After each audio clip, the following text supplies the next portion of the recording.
Debemos recordar que cuando Pablo escribe la carta a los Gálatas, que era un conjunto de iglesias que estaban en la región de Galacia, tiene la intención de que ellos puedan entender que la relación con Dios no se da a través de las prácticas de la ley, sino por medio de la fe en Jesucristo. Hay que conocer un poco el contexto. El contexto de este libro es que los Gálatas estaban muy influenciados por maestros del legalismo, maestros judaizantes, que estaban influyéndolos de una manera muy fuerte. Y Pablo, justamente con su carta, intenta detener y frenar este movimiento dentro de las iglesias de Galacia. Tenemos que recordar que la salvación tiene tres pilares fundamentales de acuerdo a lo que la Biblia nos muestra. Uno de ellos es la regeneración. ¿Qué quiere decir regeneración? Es la nueva vida que Dios nos da a través de una relación filial. Luego también tenemos la justificación, y es cuando el hombre pecador, una vez reconciliado con Dios, Dios le perdona sus pecados y lo absuelve de todas sus culpas y lo presenta como una persona justa.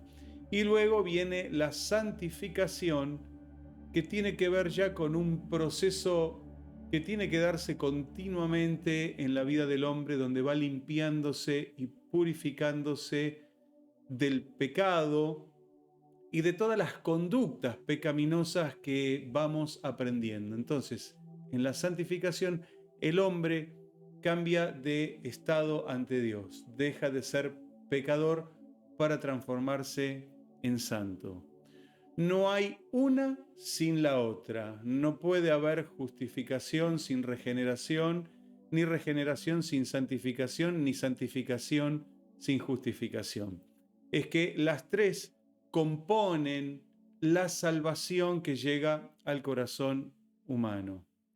Por eso vale aclarar que el mero cumplimiento de la ley para los Gálatas y para ninguno de nosotros sirve como argumento suficiente para obtener la salvación.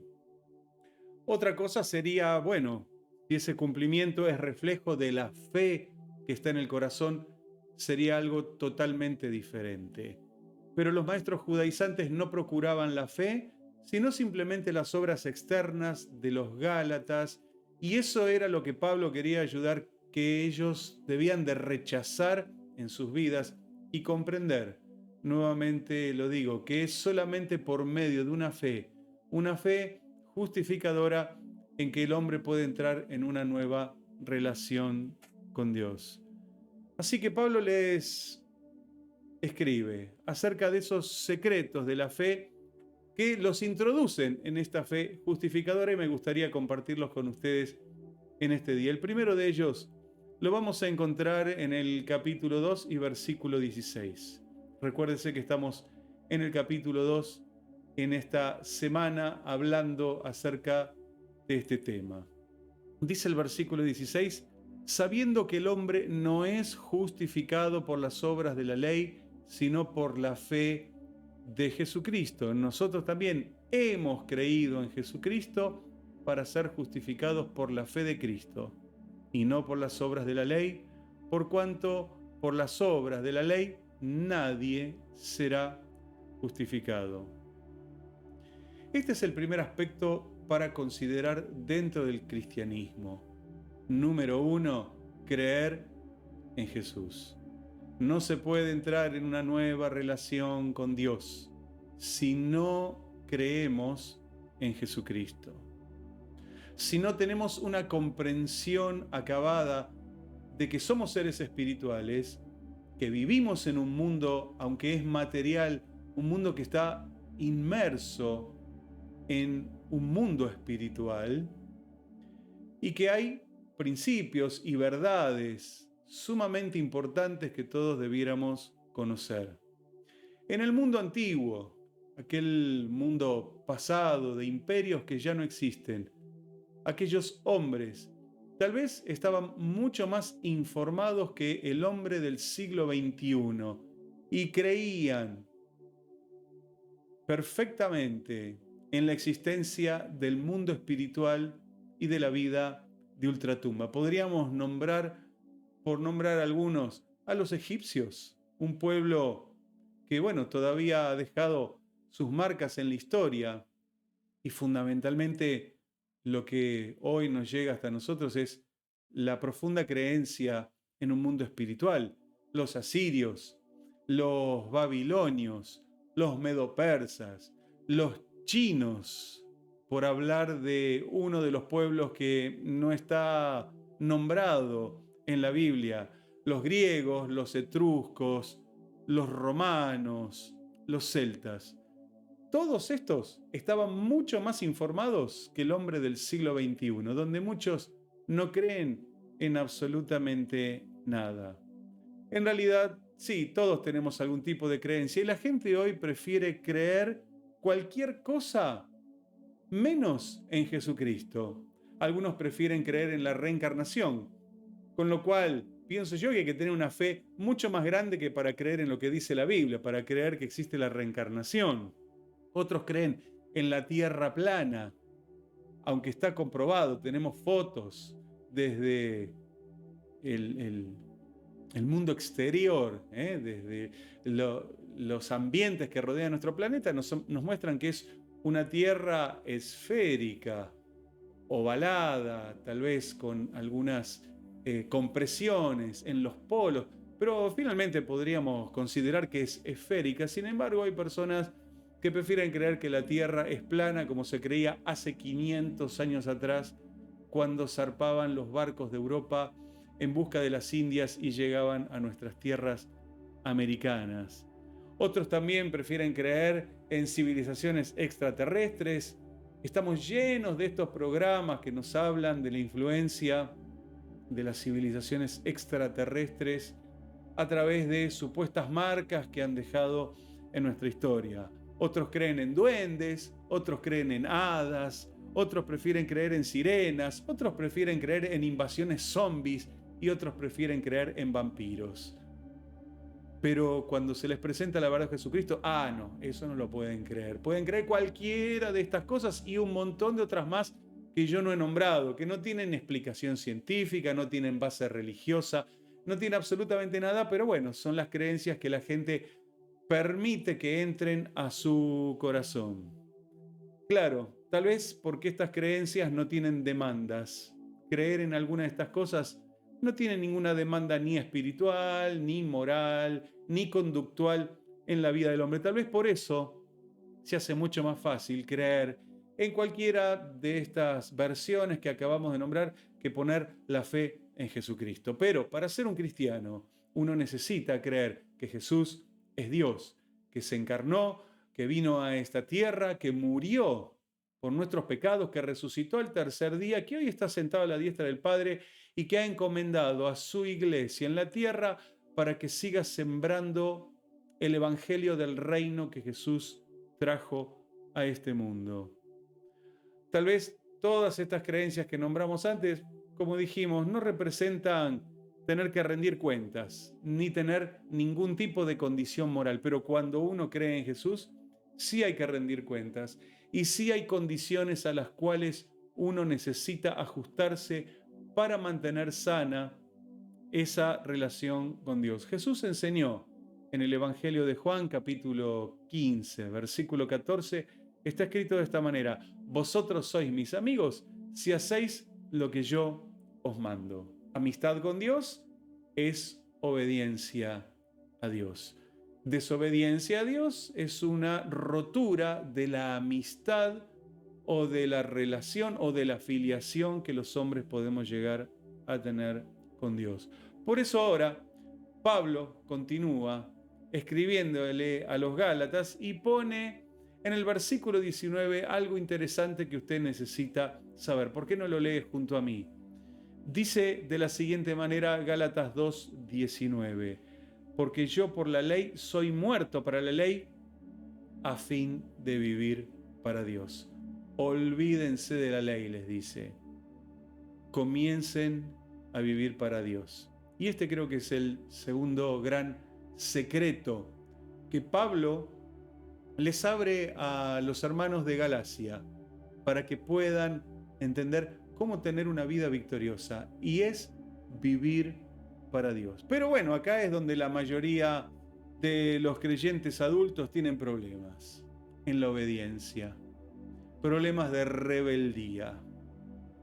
Con más de 3 décadas de ministerio, tengo una cantidad impresionante de ejemplos que confirman esto que les estoy diciendo. Somos rebeldes en potencia, cualquiera de nosotros. No estoy hablando de usted, puedo estar hablando también, y de hecho estoy hablando también de mí. Por eso uno tiene que entender que debe sujetarse a Dios y vivir, como dice Pablo, para Dios. Vivir para Dios es cederle nuestra voluntad a Dios y a lo que Él nos enseña en su palabra.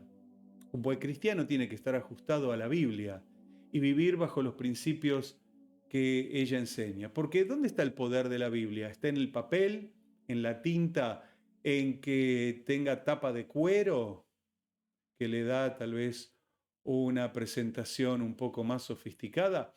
Bueno, si el poder estuviera ahí, entonces cómprese una Biblia, téngala en su casa como un amuleto y listo, y se acabaron los problemas. ¿Sabe dónde está el poder de la Biblia? No está en el papel, ni en la tinta, ni en el cuero o el plástico que pueda tener en sus tapas. Está en su mensaje. El poder de la Biblia está en el mensaje que los hombres tenemos que leer y que tenemos que obedecer. Una Biblia en la mesa de luz no sirve de nada si usted no la lee. Una Biblia en una biblioteca o en la guantera de un coche o en la cartera de la dama no sirve si la persona no la considera y comienza a leerla. Y no solo leerla, sino comenzar a aplicarla. Leerla y no vivirla es como ir a comprar el medicamento que el médico dijo que se debe comprar, pero guardarlo, no tomarlo. Bueno, la persona dice, bueno, pero fui y lo compré. Sí, pero no solo hay que comprarlo, no solo hay que adquirirlo. Hay que ingerirlo, o hay que consumirlo, o hay que tomarlo.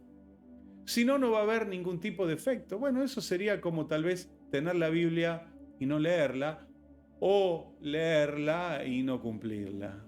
Tener el medicamento, pero dejarlo ahí por las dudas, por si algún día se me ocurre querer tomarlo. ¿Cuándo puedo vivir para Dios? Porque esto también es importante preguntarnos. ¿Cuándo puedo vivir para Dios? ¿Puedo vivir para Dios en este mismo momento? ¿O tengo que esperar alguna situación dramática o difícil de la vida para vivir para Dios? Yo quiero que usted me acompañe en otra lectura, la última, que es en el Salmo 15. El Salmo 15 son apenas 5 versículos que nos van a informar bastante bien de cómo y cuándo vivir para Dios. ¿Quiere acompañarme en esta lectura? Salmo 15 desde el versículo 1 dice: Jehová, ¿quién habitará en tu tabernáculo? ¿Quién morará en el monte santo? El que anda en integridad, número 1, y hace justicia, número 2, y habla verdad en su corazón, número 3. El que no calumnia con su lengua, número 4, ni hace mal a su prójimo, número 5, ni admite reproche alguno contra su vecino, número 6. Aquel a cuyos ojos el vil es menospreciado, número 7, pero honra a los que le temen a Jehová, número 8. El que aún jurando en daño suyo, no por eso cambia, número 9. Quien su dinero no dio a usura, número 10. Ni contra el inocente admitió cohecho, número 11. Y concluye el Salmo 15 de esta manera: el que hace estas cosas no resbalará jamás. Yo le voy a pedir que, terminado este mensaje, usted vuelva a leer el Salmo 15 y vea cuantos puntos de aplicación para cada momento de la vida y para cada situación de la vida. Esta es la manera de vivir para Dios. Vivir como dice el Salmo 15. No busque algo místico, porque va a estar probablemente cayendo en el error. Vivir para Dios es simple, es sencillo y es práctico. No es una manera mística de vivir encerrado en una cueva o en una torre de marfil. No. Usted puede vivir para Dios todos los días de su vida, mientras va por la calle, mientras comercia, mientras estudia, en su vida privada y en su vida pública. Hay principios para cada momento y para cada área de la vida. Y Pablo les dice, vivan para Jesucristo. Si entraron en una nueva relación con Dios por medio de la fe en Él, necesariamente ahora tienen que continuar viviendo para el Señor Jesucristo. Así que es por esta fe en Jesús que entramos en una relación con Dios. Dios nos justifica, nos regenera, nos santifica en esta nueva relación. Y qué interesante que usted pueda tener y recordar esto en su mente y en su corazón. Pero sabe, debemos mantenernos en este estado. No hay que perderlo, no es para una semana, un día, un año. Esto es de aquí hasta su último día, ya sea que usted vaya a la presencia de Dios o que Dios venga a buscar a su iglesia. Lo que suceda primero, pues hasta ese día usted deberá mantener esta fe justificadora en su corazón, creyendo en Jesús y viviendo para el Señor Jesucristo. Mire, este mundo está bien complicado, usted ya lo sabe, no tengo que explicarle demasiado acerca de esto. Fíjese cómo los seres humanos van perdiendo posibilidades, como todo se va derrumbando a nuestro derredor. Se derrumban empresas, caen las bolsas de los países, hay pérdida de trabajo, hay escasez, hay necesidad, todavía tenemos pandemia, estamos en una guerra. En realidad nosotros no, pero el mundo ya está en una guerra, por así decirlo, que podría globalizarse en cualquier momento. Fíjese que todos los agarres que teníamos para estar agarraditos y seguros en esta vida están desapareciendo todos. ¿Sabe? Lo único que va a quedar firme es Jesucristo.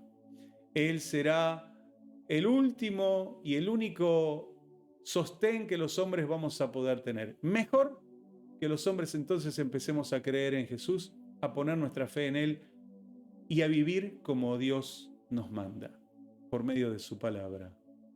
Yo quiero hacer una oración por usted.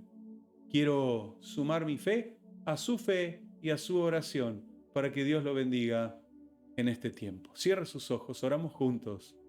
Amado Dios y Padre Celestial, es bendito tu nombre. Exaltamos tu nombre por sobre todas las cosas. Y hoy reconocemos estos dos secretos, estas dos grandes verdades que Pablo les revela a los Gálatas en el capítulo 2. Primero, creer en Jesús. No hay relación con Dios sin Jesucristo. Por más buenos que seamos, por más ayudas sociales que demos, no hay relación con Dios sin Jesucristo. Pero esa relación debe mantenerse viviendo para Dios.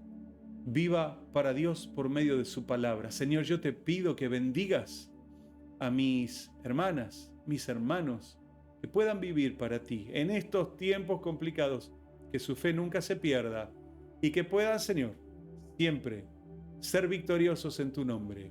Gracias por esta palabra y por esta oración que tú has escuchado, Jesús. A ti sea la gloria, la honra y la alabanza por los siglos de los siglos. Amén. Que Dios te bendiga.